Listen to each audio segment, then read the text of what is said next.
ขอกราบทักทายสบายดีเนาะ FC พังลาวและพังไทยและต่างประเทศเนาะเนาะมื้อนี้มาพบมาพอกับซองบาคอนสวรรค์ใส่ปัญญาอีกแล้วเนาะบ่มีหยังพี่น้องเพราะว่าตอนนี้เนาะบาคอนสิไปเบิ่งมองพี่น้องเนาะเบิ่งมองไปว่าอายหลังจากกดมันแล้วอายใส่เตวินเนาะเพราะว่าค่อยสิไปเบิ่งตอนแรงเราคาเวียกเนาะไปไขมันเพิ่นว่าเนาะ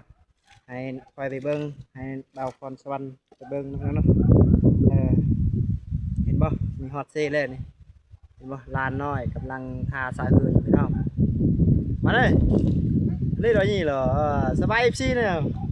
สบายดีไปบ๊ายบายสบายดีไปสบายดีเป็นช่างเต้ย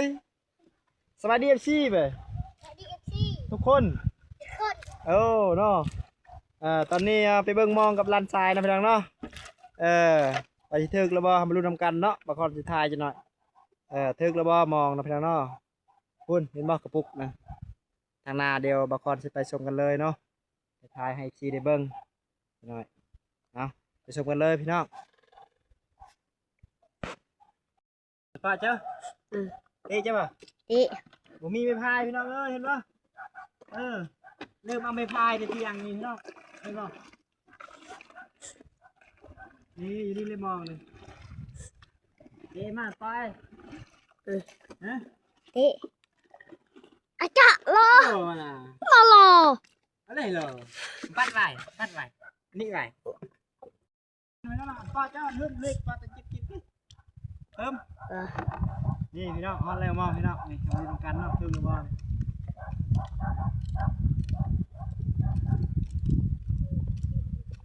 ปลาน้อยพี่น้องมองน้อยมองก้อยนี่พี่น้องประมาณนั้นแหละนี่เห็นเนาะมือเว้นนี่เทิกได้ผันใส่เลยไปเบิ่งมือเว้นนี่เทิกพอได้กินอยู่เห็นบ่นี่จักรจะเทิกหรือบ่ดูตรงกันพี่น้องเห็นบ่เทิกเห็นบ่เทิกเลยไปตามชั่วโมงมันเลยพี่น้อง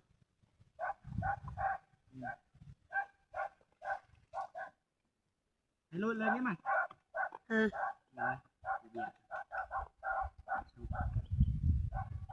เดี๋ยวมันอะไรกันนี่ใช่เห็นเนาะนี่เห็นป่ะปลาน้อยพี่น้องแจ้งมัน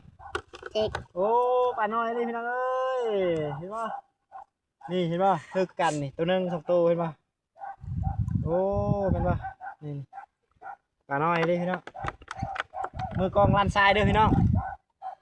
มือกองลันทรายเด้อเป็นได้ทรายเด้อ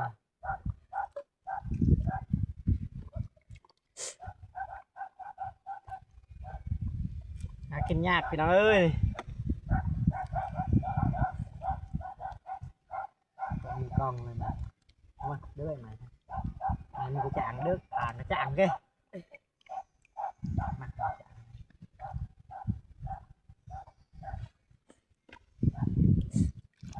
เจ๊งใช่ไหมเจ๊ก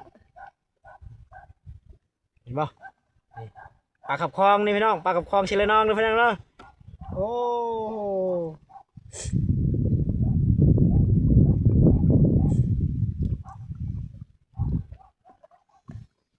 เว้นนี่ทึกลายเลยไปเบิ่งได้ถ้วยใหญ่อันนี้บ่ทึกพี่น้องเอ้ย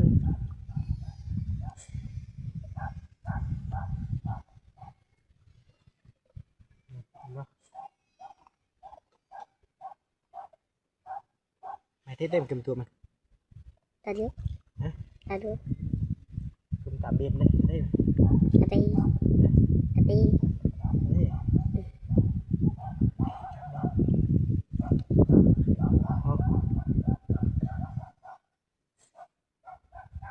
ปลาขับคลองพี่น้องเอ้ยอันนี้จับมันทึกจับนี่เห็นบ่เมื่อทำไมแต่งกันมันปลาน้อยเลยพี่น้องนี่บอลละ2 ตัวทึกนี่เห็นบ่ทำมาลุ้นกันจะได้ช่วยจะได้จักโตนะพี่น้องเนาะ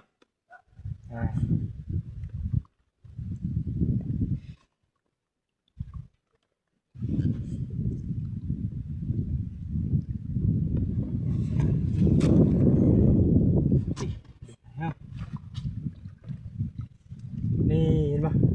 น้องไม่ทาโดเชียนเห็นป่ะ พิ่มมัน อืม ผักกระพองทีละน้องพี่น้องเอ้ย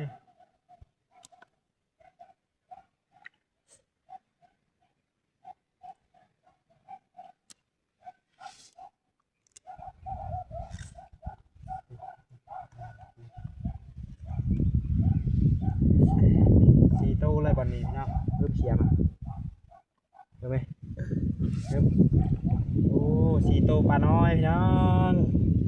พอได้เฮ็ดเจลพี่น้องเดี๋ยวน้องรันสายเนาะตัวนี้แต่เจลแกไปได้กันนะเฮ็ดเจลจะได้น้องรันสายเนาะโดยละน้อยแต่โดยไป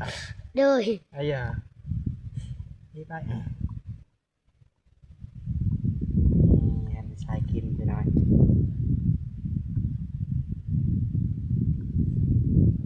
พออยู่บรรยากาศเย็นๆอยู่ชิเลนองพี่น้องเอ้ยเมืองนองชิเลนองเนี่ย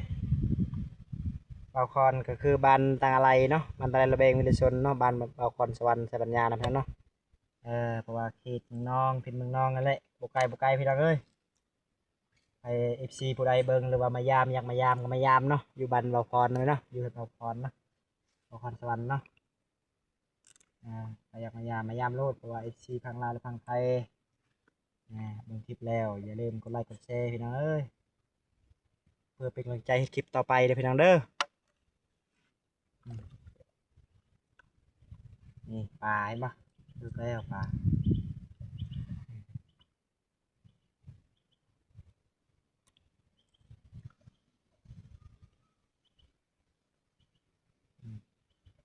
เดี๋ยวมันทึกขึ้นไปมันทึกขึ้นในกันนี้ใช่มันทึกว่าน่ะ ชับบ อลละสองตู้บอลละสองตู้เถอะพี่น้องนี่มันรุดแล้วเห็นปะตัวหนึ่งไปแล้วโอ้เอาเดี๋ยวมันรุนกันอีกเดี๋ยวจะบอต่อไปนี่แหละคักได้ปลานี่เฮ็ดปลาเด็กนี่คักหรือว่าซอยจุก็ได้พี่น้องสกอยใส่หมดแดงนี่เซฟเลยพี่น้องเอ้ยนี่ปลาน้อยนี่พอดีซอยนะซอยจำบางคนมับดิบนี่ยังคักจำเลยนี่เห็นบ่วันนี้ถือลายเลยพี่น้องเห็นบ่บาทตะเชียงเห็นไหมเห็นบ่4-5ตู้เลยพี่น้องโอ้บางคนสเกะเลยแกะอยู่เรือเลยพี่น้องเพราะว่าแกะมือเรือนมันยากของไกลฮอดบานประมาณ4 หลักเลย5 หลักเลยพี่น้องฮอดเรือนบกคอนเตซีนะประมาณนั้นเลยพี่น้อง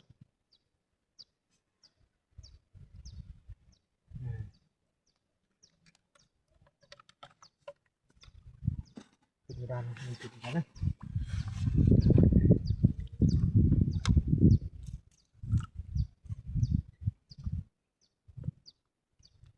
เห็นป่ะ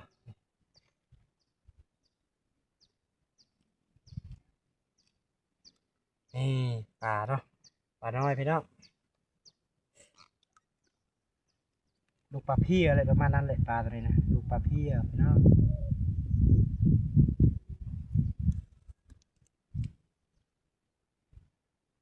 หากินแบบธรรมชาติพี่น้องเอ้ย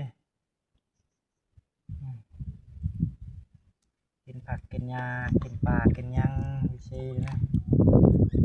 อยู่แบบวิธีเนาะวิธีบ้านนอกบ้านนาหากินแบบง่ายๆพี่น้อง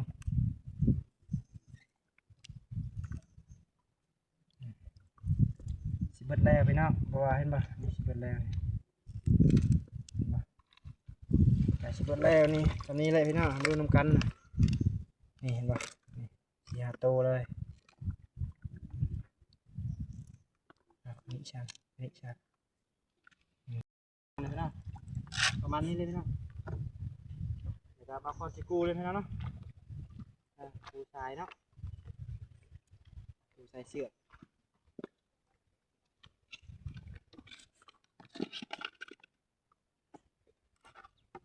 เอามาทึกซ้ำเลยมันก็นี่ใช่เต็มมัน เก่ง เอาตั้งจริงใครจะเชียร์นะเยิ่ม